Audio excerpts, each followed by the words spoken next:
අයියෝ මේ කෑමවල ලුණු මෙලෝ රහක් නෑනේ. උඹට මේව කන්න පුළුවන්ද? අපරාදේ. ඔයාට ගැලපෙන්න තිබුණේ වෙන කෙනෙක්. මගේ මහත්තයාගේ අම්මා එහෙම කියද්දී මම නිහඬව හිටියා. මේක මට අලුත් දෙයක් නෙවෙයි. එයා හැම වෙලාවෙම මගේ අඩුපාඩු හොයනවා. ගෙදර බලන්නකෝ. හැමතැනම දූවිලි.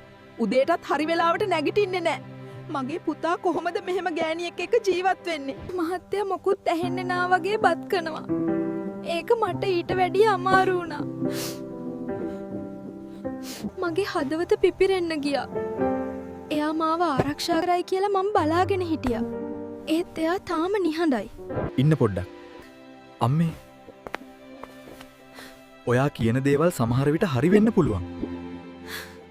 හැබැයි මේ ඉන්නේ මම තෝරගත්ත මගේ ජීවිතේ කෙනා. එයා සම්පූර්ණ නෑ. මමත් සම්පූර්ණ නෑ. ඒත් එයා මේ ගෙදර වෙනුවෙන් කරන දේවල් මම දන්නවා. එයා උදේට පරක් වෙලා නැගිටින්නේ කම්මැලි නිසා නෙවෙයි. රෑ මගේ දරුවා නිසා නිදි නැතිව ඉන්න නිසා. අම්මා මාව හැදුවා. ඒකට මම හැමදාම ගරු කරනවා. ඒත් දැන් මගේ ජීවිතේ බෙදා ගන්න කෙනා මේ. ඒ නිසා මගේ ගෙදර ඇතුලේ මෙයාට අපහාස වෙන දේවල් මට පිළිගන්න බෑ. කරුණා කරලා මගේ නෝනට ගරු කරන්න.